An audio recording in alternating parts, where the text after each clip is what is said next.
in some form?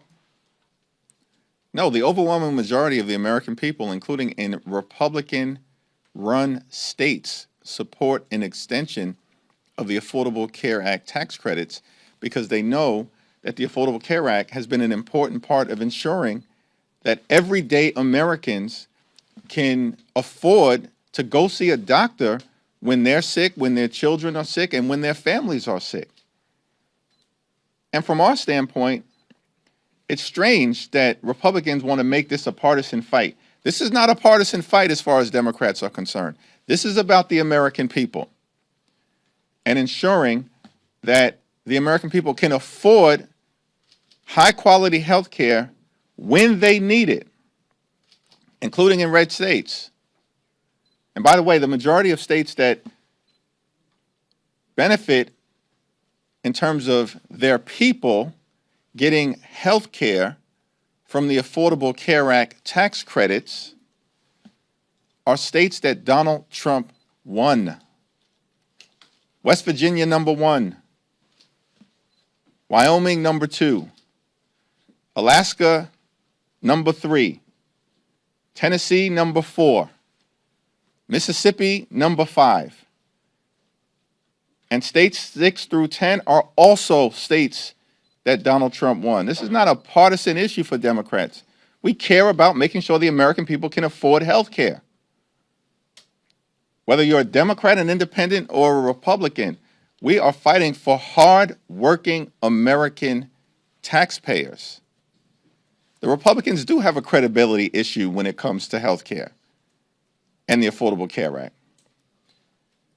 And the American people know we're standing on the side of lifting up their quality of life, and Republicans have spent the last 15 years, you are correct, trying to repeal and displace people off the Affordable Care Act. In fact, they've done it more than 70 times, which is why if we're going to resolve this issue, it can't simply be a Republican wing and a prayer. We actually need legislative action that extends the Affordable Care Act tax credits. And by the way, also addresses other aspects of the Republican health care crisis that is crushing the American people.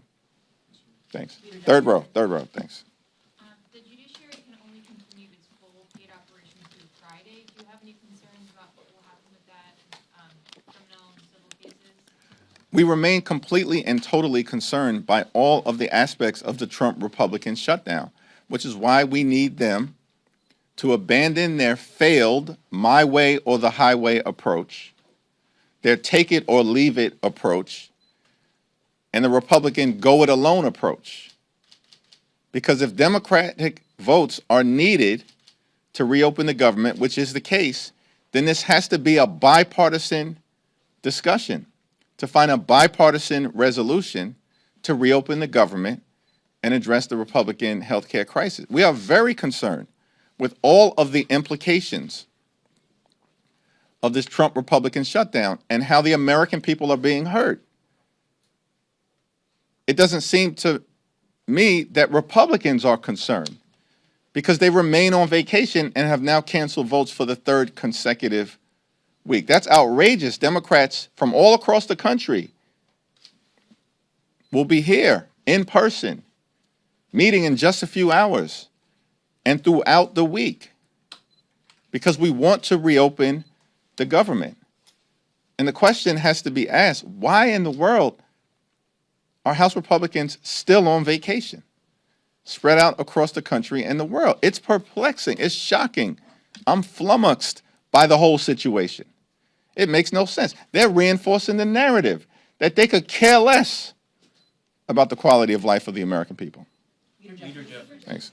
Mr. Leader, I want to ask you about November 1st, which is when open enrollment begins. As you know, and some rates are already being set. There are some who think that's a date by which, at this point, the leverage over the shutdown may not matter as much because the ACA subsidies will be in motion in terms of the rates. How do you feel about that idea? Well, our view has always been that we have to address the Republican health care crisis and the need to extend the Affordable Care Act tax credits with the fierce urgency of now, because at this moment in time, notices are going out to people all across the country indicating that their premiums, copays, and deductibles are about to skyrocket. People are about to pay thousands of dollars more per year.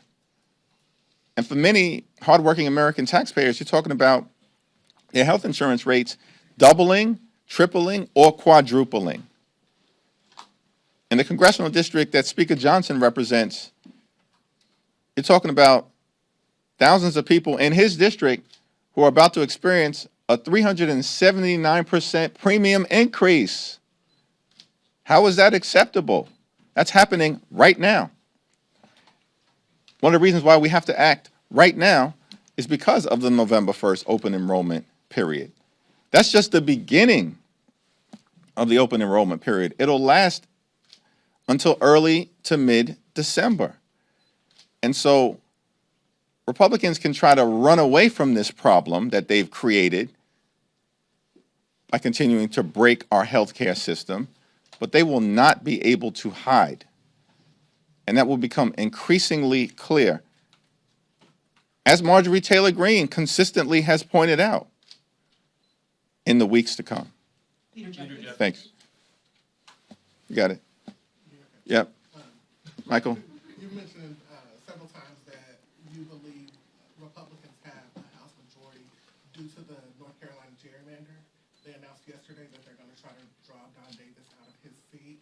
I want to get your reaction to that. And also, do you believe that Proposition 50 in California is enough to offset everything that Republicans are doing to try to redraw the map ahead of next year? And also, the Supreme Court is hearing the Louisiana redistricting case tomorrow. So I just want to get your thoughts on North Carolina, Prop 50, and the Supreme Court arguments tomorrow. Well, the Supreme Court case tomorrow is going to be incredibly important, and we stand behind the civil rights community in defending the opportunity for people of every race to have an opportunity to elect a candidate or member of Congress of their choice, and to push back against the efforts by some in this country on the other side of the aisle to engage in partisan race-based gerrymandering to undermine the ability of Black, brown, or Asian communities in the country to be able to select their representative, as opposed to having extremists draw lines so that their representative can be effectively selected for them. We're going to be watching closely that Supreme Court oral argument tomorrow, and I stand behind Representative Cleo Fields, whose district